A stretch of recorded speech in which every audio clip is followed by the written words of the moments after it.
starting, we'll chant these three verses together. 37 and then 38, 39 and 40. Okay? Together. Oh no, we'll start with 36.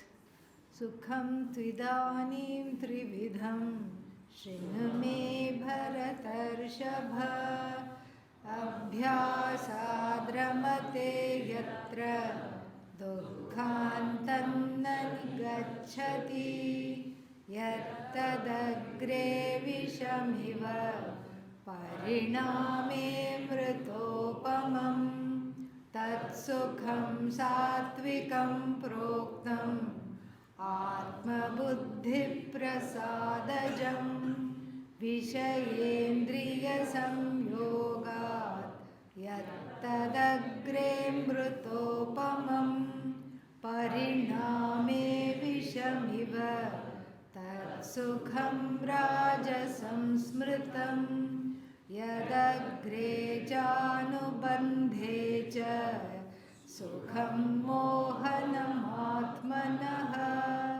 निद्रालस्य प्रमादोत्थं तत्तामसमुदाहृतं न तदस्ति पृथिव्यां वा दिवि देवेषु वा पुनः सत्वं प्रकृतिजैर्मुक्तं यदेभिः स्यात् त्रिभिर्गुणैः.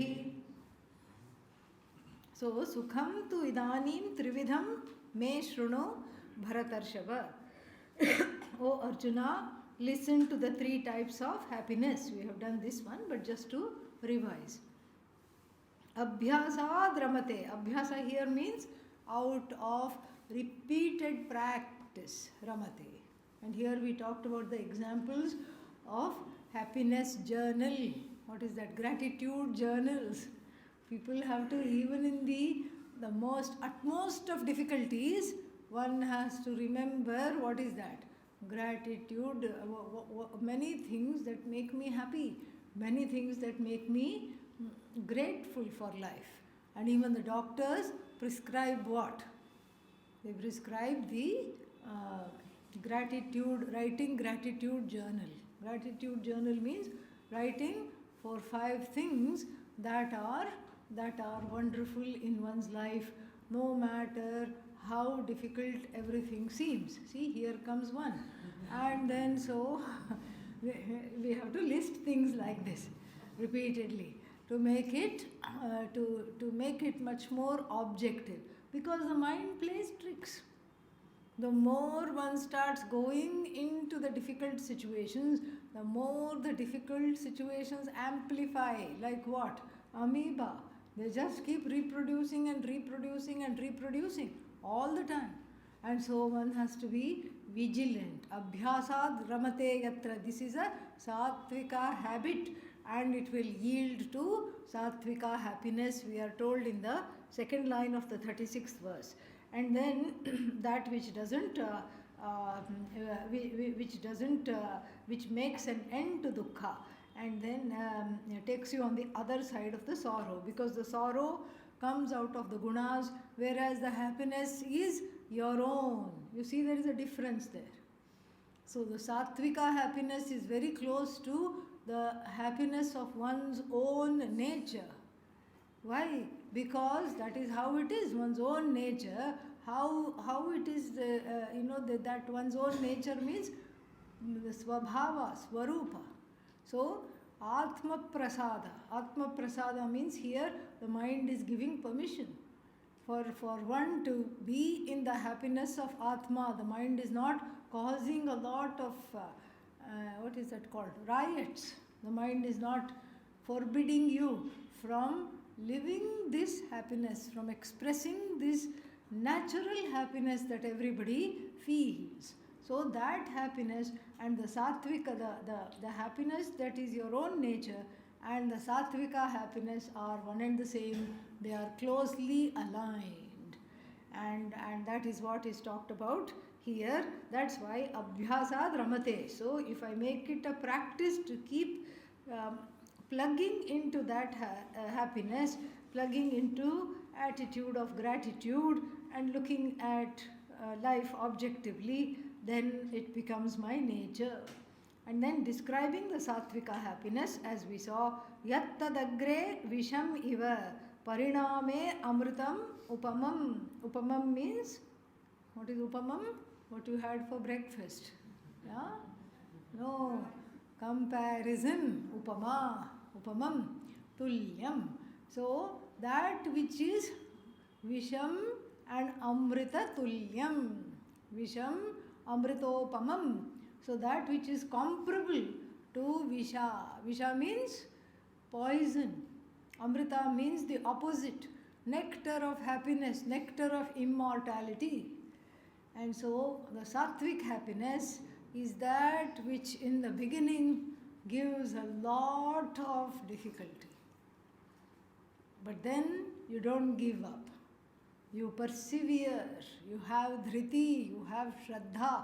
And then you get to the other side of the sorrow, and then what? It is amritam, amritam, amritam, all the way amritam. 24/7, 365. What does that mean? 24 hours a day, 7 days a week, 365 days of the year, amritam, amritam, amritam. But then why does it have to be visham? That's because that is how growth is. I gave you the example of people often thinking. What do they think? I was fine until I started studying Vedanta. Then I feel very gloomy. Now I feel very sad. And therefore, this is called therefore logic. Tasmat. Tasmat what? Vedanta is the cause of my sorrow. Is this a correct conclusion? No. It is not a correct conclusion. Why? Because it was the sorrow that was there all the time. It was the same sorrow that brought one to Vedanta, so we cannot say Vedanta caused the sorrow. One was already sad. Nothing can make one sad if one is not already sad. This is the truth. So no matter how much it may seem that it's the present day situation that is the cause of the pain, of the sorrow that I am feeling right now, it's because of this situation, it's because of some war being fought somewhere. I mean, all that contributes, no doubt. But what I'm saying is, to make one feel sad, one must already be sad. There must be already a hook in the form of sadness that is hooking on to people's situation and things. But here, the Sattvika happiness is described as a terrible pain in the beginning. That's because the study of Vedanta brings up the pain that was already there for what? For sweeping it away. How to sweep it away if it is not coming into one's awareness? Only when it comes into my awareness can I sweep it away. I cannot sweep it away otherwise. If I am not aware, like supposing if I am not aware that there is a cobweb near the window, you know the spider makes that web. So if I don't know that there is a spider's web underneath the window, then how will I sweep it? Not possible. So here also all the cobwebs, all the dust, all the difficulty is revealed to me. And when is it revealed to me? It is revealed to me when I am in a place of trust. That's how it is. So either when one comes to the ashram or when one gets married, that's also when it is revealed. Yeah. There also it is safe. In a way there is safe. One person has said, okay, I'm going to be with you. That is safety. And that safety brings about all the pain, all the anger, and that person becomes safe enough to be a target for my feeling unsafe. And then the person gets it all the inner children are thrown on the person who is trustworthy. This is what is called projection. And then if the person is mature, and if the first person is mature and the second person is mature also emotionally, then they can understand with the help of therapy, gurus, everything, one can understand that whatever anger I am feeling against this person, who is the life partner, has nothing to do with this person. It is my own anger, it is my own fear, it is my own insecurity, it is my own pain. I have to take cognizance of it. I have to take accountability. And when I do that, something beautiful happens. Then that other person just becomes a nimitta, an excuse, an instrument not of my pain, but of my healing. So, same thing happens at the ashram also. At the ashram also, exact same thing, because one is in a safe situation. And that safety lets all these ghouls means baby ghosts, these baby ghosts out. They all come out, one by one. Sometimes they come out, as an army all at once. Huge thing, all of them come out at once. And then what?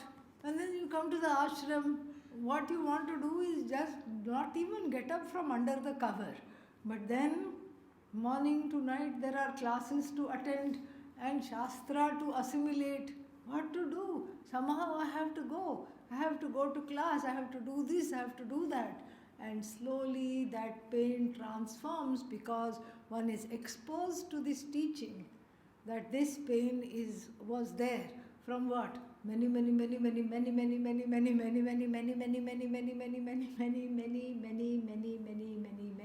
lifetimes. So many lifetimes. It was already there. It is just coming up now. Same thing. And in the ashram also there is projection, there is dejection, there is rejection, feelings. These are all feelings. This person doesn't like me, that person thinks I am rajasic, even though I am not rajasic. And this one said something about me, that one did not say something about me, this one is like this, that one is like this. So many things. In Anekati there is acres and acres, 100 acres of land is there. And some of it is a protected forest in our southern ashram. And elephants come and everything, wild elephants, all these things. When wild elephants come, everybody has to go inside. You cannot have logic and say, hello, it's satsang time now, please don't come. They will come. And so in this, the temple is in one corner, the dwellings are in the another place, spread out here, there, everywhere. So Pujya Swamiji was asked in one of the satsangs, a question came. What was the question? The question was, why are there 4 or 5 paths to go to the temple? Isn't one path enough? And Swamiji was never caught off guard. He was just like this. Quick, very quick-witted. And so without blinking an eye, he said, so that you can avoid all the people you do not like while going to the temple. So instead of avoiding the temple and sitting in your room, you can avoid the people. So you are going to the temple and the person who annoys you is also coming on the same path. You quickly duck, take a U-turn, take the next path. You can see them from afar, but you don't have to deal with them. So like this, there in the ashram itself, there are ways of neutralizing this. It is built into the ashram schedule. It is built into the study. That's why there is no one-on-one study, one teacher, one student. You will never find. Never find. It does not contribute to growth. When there are many students, at least more than 2, or at least 2 or more students make for this kind of a growth possible. Taking into my hands my own psychological well-being, that is the idea. And we have a beautiful story in the Puranas. And what is that? The churning of the proverbial ocean. One side, Devas. Another side, Asuras. And then again, that is all happening here. One side Devas, another side Asuras. Who are the Asuras? Kama, Krodha, Lobha, Moha, Madha, Matsarya. These are at least 6 fellows are there. All these difficulties. Anger, jealousy, pain, etc. And who are the devas? The one who wants to study Vedanta, the one who wants to follow Dharma, the one who wants to grow into a compassionate being, the one who wants to do seva. These are the devas. And there is always a fight. This is dharmic, but I really want to do that. Ragadveshas are the asuras, seen from this standpoint. And then what is being churned is the antahkarana, the unconscious. The unconscious is called unconscious because it is Ishvara Srishti. I did not make it. You did not make it. Everybody has this unconscious mind, which is a storehouse of pains and sorrows. Even the jnani will have an unconscious mind, that is the storehouse, the warehouse of pain and sorrow. I like the word warehouse better because nobody knows where it is. That's why it is called warehouse. Where is it? It is not accessible. That's why it is called unconscious. Inaccessible it is. Suddenly I am angry. Why am I angry? I have no clue. I haven't the faintest idea why I am angry. But the anger has come. Fear has come. Sorrow has come. And it is saying, where did this come from? There will be the present situation, which is the immediate trigger. That's all it is. It is a trigger. It's not the cause. It's a trigger, a nimitta. The present situation, the current situation is a trigger. This person disrespected me, therefore I am ... You can fill in the blanks. Angry, sad, upset, fearful, tearful, all that. That is the immediate trigger. That is not the cause. The seeds of this sorrow lie in the deep within the heart. Nowadays we are talking of, because there is companies like, these giant companies like Monsanto, who are selling Terminator seeds. They have made the seed into a hybrid. When you sow it, it does not give seeds which reproduce. I thought the definition of the seed is that which can reproduce is called seed, but even that they have taken away. And so because of these mega agri companies, what we have had to do now is preserve the ancient grains which are good for health. Otherwise we are just eating maida, or maida means, what is that called? White flour, all the time. That is not good for health. Even though they say we have added some vitamins. What's the point? Get some snake venom and add some vitamins and drink. It's not going to do anything good. And then so now they are saying don't eat processed food, don't do this, so many things. So therefore,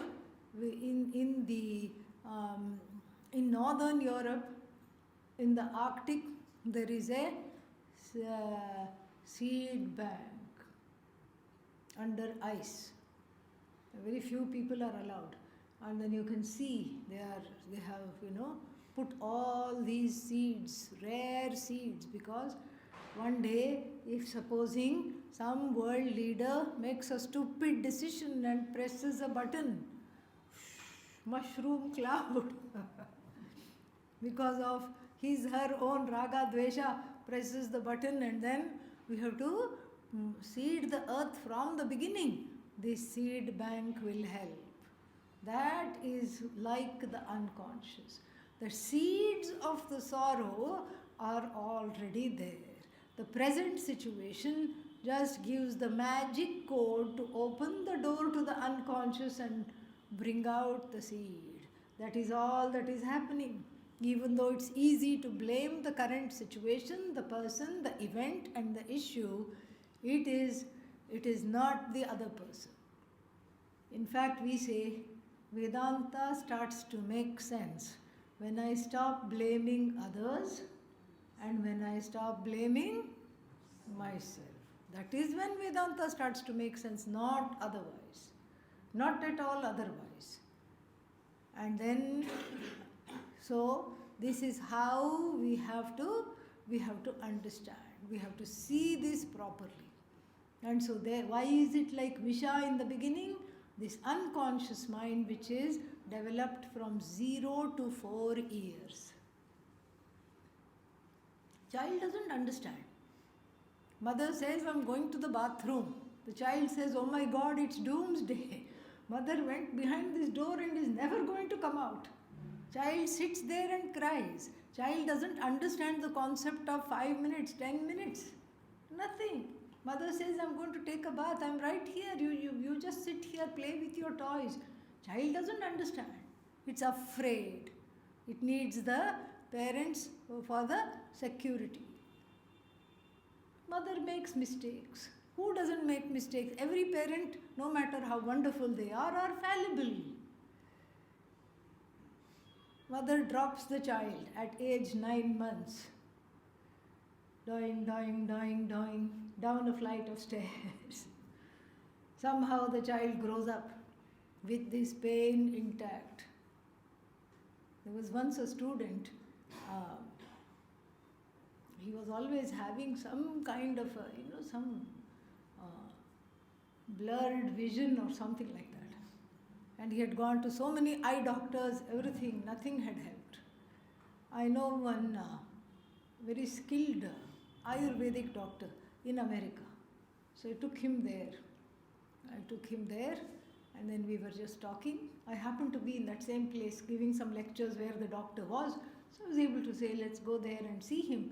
And so we went there the next day and I introduced him. And all the doctor did was check his pulse and said, did your mother drop you when you were a baby? And he said, I don't know, I'll have to phone right now. So he phoned the mom. And mom said, yes, I never told you this, but I dropped you down the flight of stairs. And he burst into tears. Right then and there, it was just a very interesting therapy I was witnessing. And then after that, the doctor just gave some herbal oil just to put on the head for 11 days. The headaches, the blurred vision, everything left forever. Completely left. Just amazing. Yeah, and he told 1 drop here to put on the hands. That's all it was. So this is what unconscious is. And of course, he was always afraid of heights as a result, because what happened when he was at a height in the mother's arms? Dropped. 6 months or 9 months, something like that. And so this way, the unconscious forms, but the baby has to grow up normally. It has to smile, it has to study, it has to grow up. And so therefore what? So therefore, the unconscious is a gift of Maya Shakti, of the goddess. Everything remains under cover until the brain is adult enough to be able to process the pain. The brain has to be able to process the pain. If the brain itself is not grown up, how will it process the pain? So the pain is there, it is not talked about, everything, and the child smiles, even if it falls down, it gets up and laughs. And then this is how the unconscious mind develops. And this is how it goes on, until and unless there is a place of trust. And when the unconscious mind greets the trust, then it all starts coming out. One has to learn to parent it.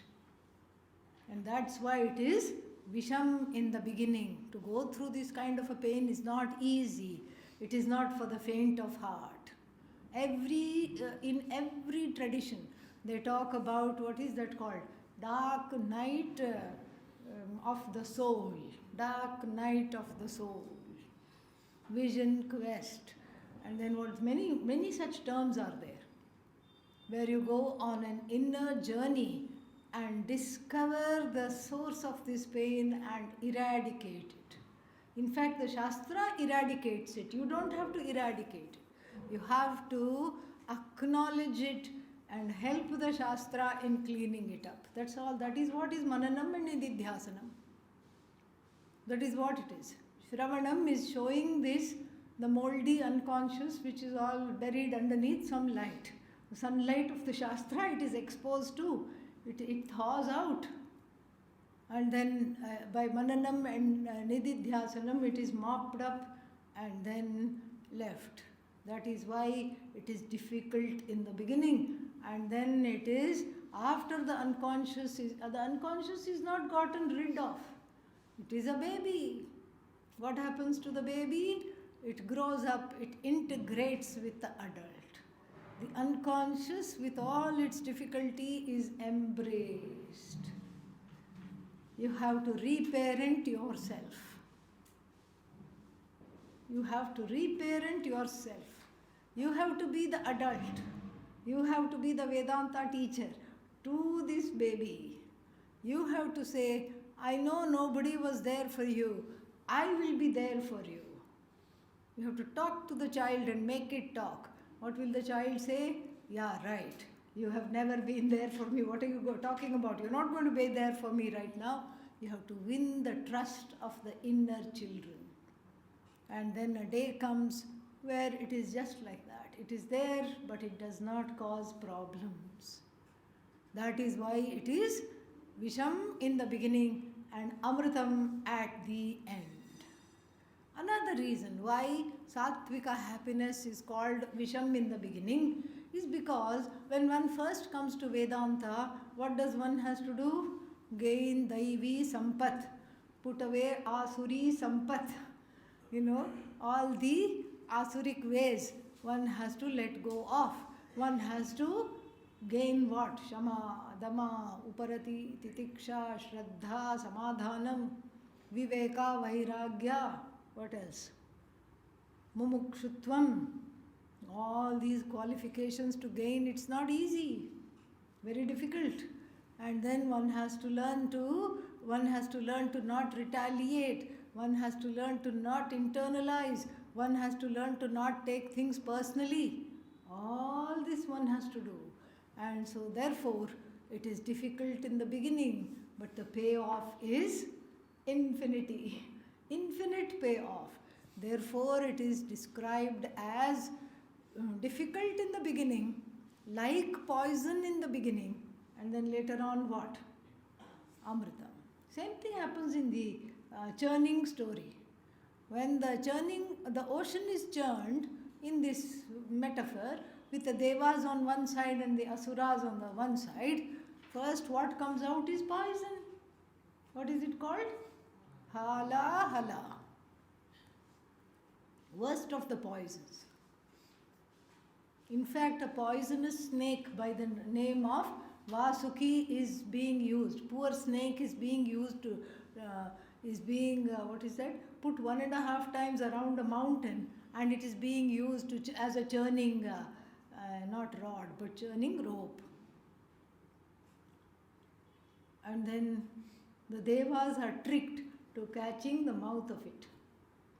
The asuras are the asuras are tricked to catch the mouth of it. The devas choose the tail. Asuras are very gullible. You have to say, come on, you're not brave enough to be near the mouth of the snake. Oh, really? Watch me. We are all going. Come along, boys. And all the asuras go to the mouth of the snake. And poor thing has to breathe, because naturally it will breathe. Whenever it breathes, 3-4 asuras would pass out, and somebody had to go with a hanky and revive them. The story is very interesting. But then when this hala hala poison came out, the poor snake itself fainted. Think of how much poison there must have been in. In fact, everybody was ready to die, and just then Lord Shiva, it is said, Shiva means auspicious, took that in. It is happened at evening time on the 13th day of the lunar cycle. That's why we have Pradosha. Pradosha means evening. Pradosha means special evening. And the twilight is what is that? They say it's a witching hour. It's where the ghouls of the unconscious mind attack. So we ask the grace of Lord Shiva to calm down the unconscious mind.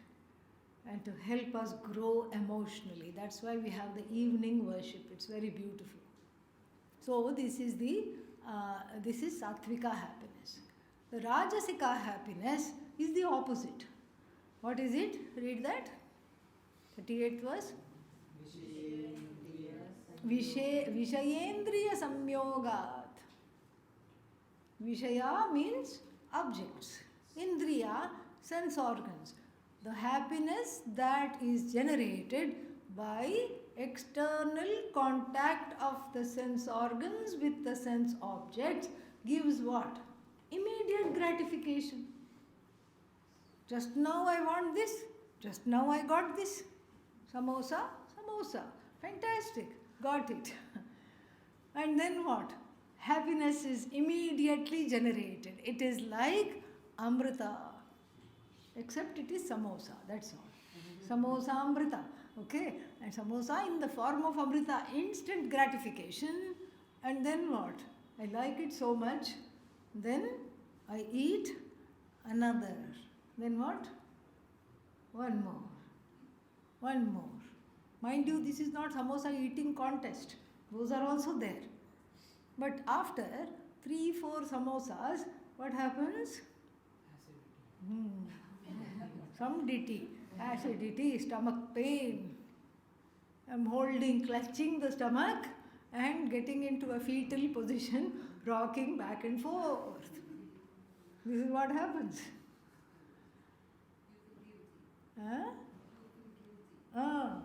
Exactly. So then, this is what happens. Agre Amritam. Fantastic.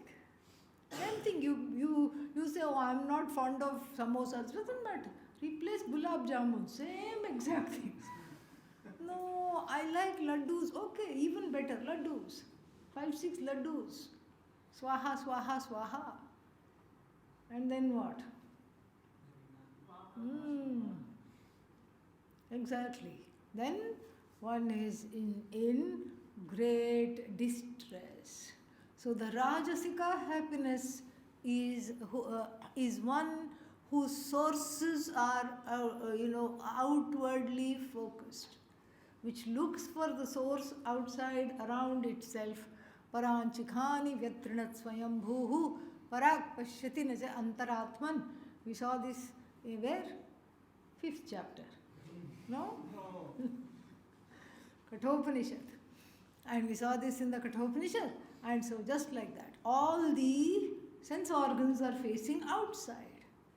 So the Rajasika person is not very introspective. You cannot be introspective and be a Rajasika at the same time.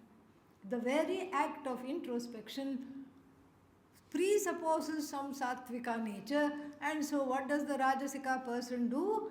Just outward focused. And it's a very shallow definition of happiness. I see, I eat. That's all. I see, I experience. I want, I see, I experience. One lady came, in America to see me. She had a 4-year-old. And then she's a very funny lady, and she told me that my daughter eats seafood. I said, oh, I thought you were vegetarian. She said, no, whatever she sees, she eats. She sees food, she eats food. So she eats seafood. Whatever she sees, she eats. Like that.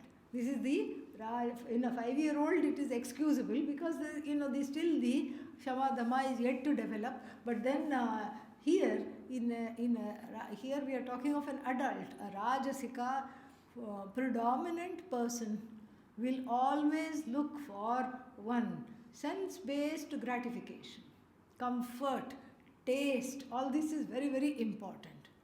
Then 2, immediate gratification. These 2 are very, very important. Right now I feel terrible. And what do I want? I want to fix it right away. I want to remove the pain. Oh, but don't you think it's worthwhile to see why you are feeling emotionally vulnerable or in pain? No, that is overrated. I want it gone just now. And then what? Indulge and then feel good because I have indulged. Overindulgence. This is the third definition of Rajasika happiness. Overindulgence. A happiness that is based on immediate gratification, a happiness that is based on the contact of the sense organs with the sense objects, and a happiness that is, what was the third thing? The happiness that is all, what? Yeah, that never says alam, enough. Because the person is ignorant of one's own nature. They want to extend the happiness, and since they think that the contact with the sense organs is bringing about the happiness, they want to extend that contact by indulging, overindulging. Sensory overindulgence. These form the cornerstones of Rajasika happiness. And then Vishayendriya Samyogad Yattadagre Amritopamam. So the instant gratification in the beginning is like what? Amritam. Yes, fantastic. Here I'm cruising, I'm wonderful, I'm great. And then, oh, I don't feel so good. This is the thing. Then Pariname Vishamiva. At the end what? It is Visham.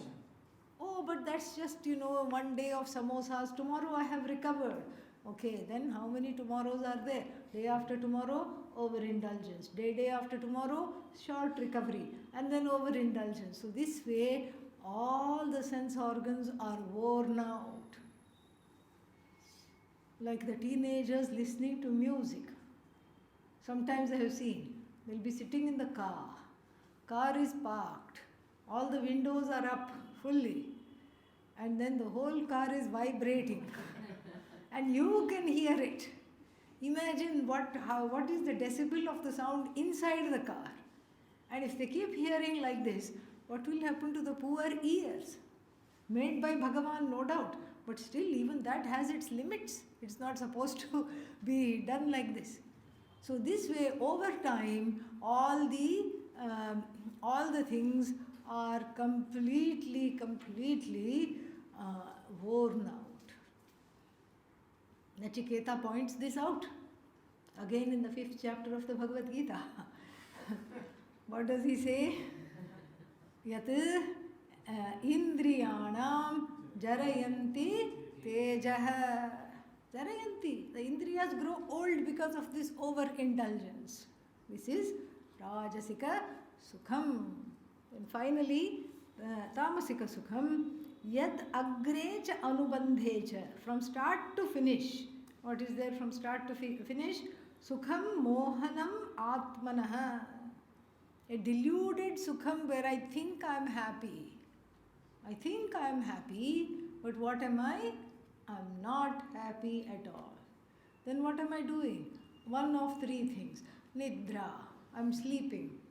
Because in sleep there is some happiness. I am not there to enjoy it, but it is there. Then alasya. Alasya means there is a mountain of things to be done, but what am I doing? Postponing. Dirgha Sutri, we saw that earlier. Vishadi Dirgha Sutri, the Tamasika Karta. In the discussion of the Tamasika Karta, what is that verse number? Vishadi Dirgha Sutri cha.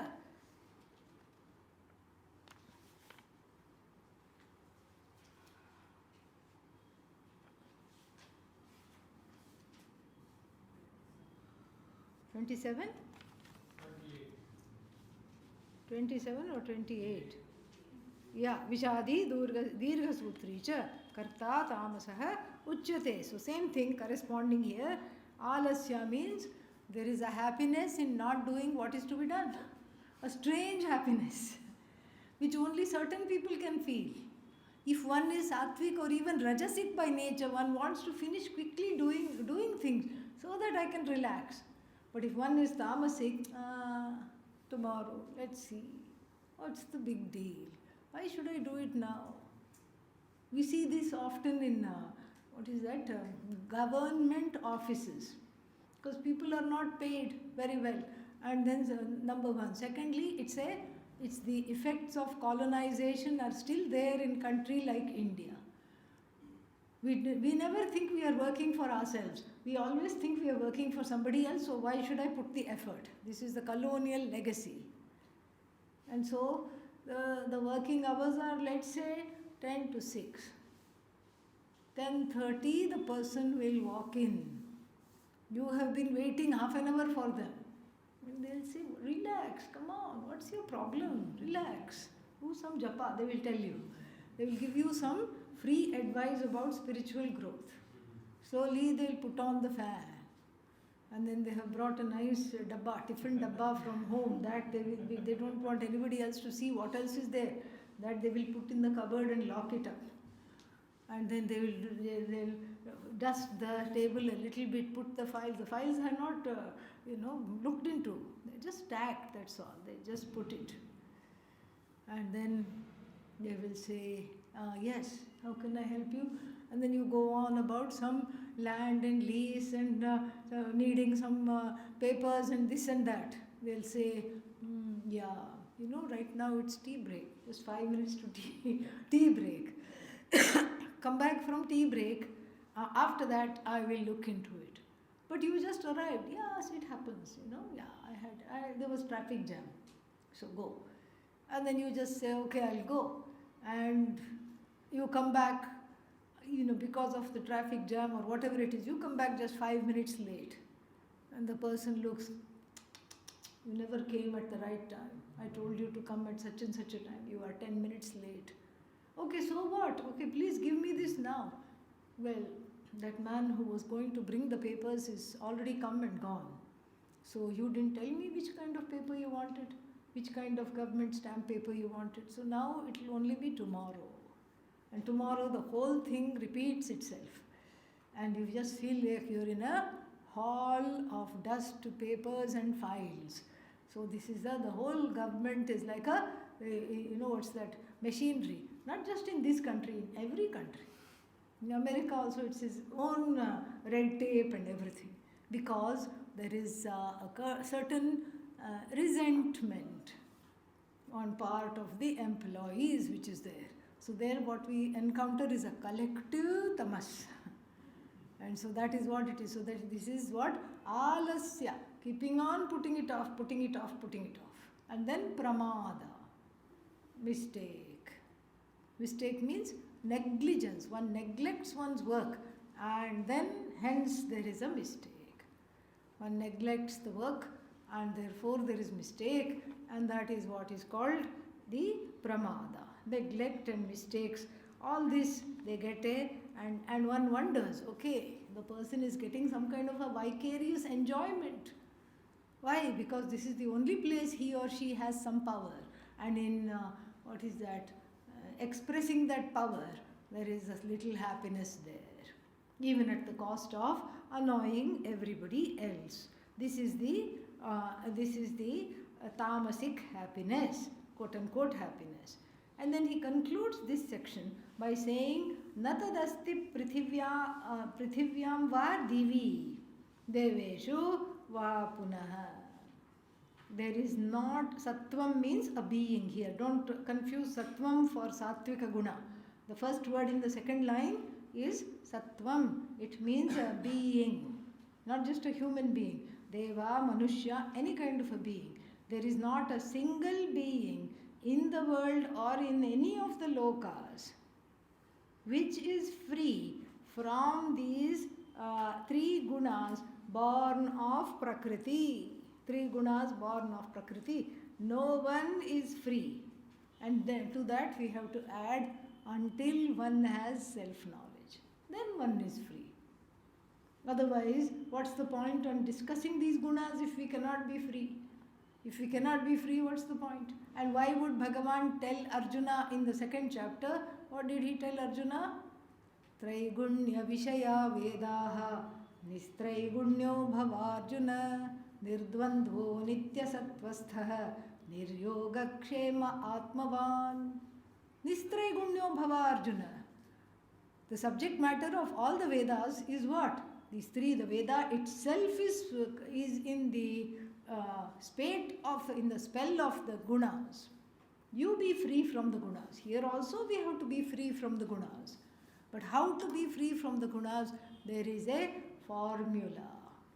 There is a 2-step formula that is going to be discussed from verses 41 to 49. Verses 41 to 49, there is a very big topic, and let me tell you on the outset that if, I'm going to give an introduction to this topic. Without this introduction, the topic can be triggering because it is a kind of a defunct topic of the Varnashrama Dharma. A topic that is obsolete at best and extremely discriminatory at worst. So this is a topic that is defunct. But we have to look at it from 2 standpoints. We are not interested in Brahmana, Kshatriya, Vaishya, their jobs, etc. That is just a upalakshana. That is just a, what is that called? That is just a metaphor. What are we interested in? We are interested in self-growth. So the 2 steps to self-growth is given to grow from being a tamasic person to a sattvic person. And what are the 2 steps? The 2 steps is, the first step is to grow from, if one has tamas, because see, nobody is fully tamasic.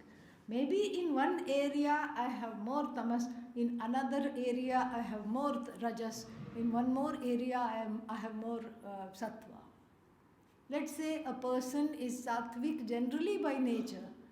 The mind is dharmic and sattvic, but with regard to the sense organs, there is restlessness. Rajas is there. The mind is sattvic, but will not stay in one place. Rajas with regard to the mind. So like that. So nobody is fully sattvic. As I said, these are all ideal type situations. So in whichever area I find that I am tamas predominant, first I bring it to where? Rajas.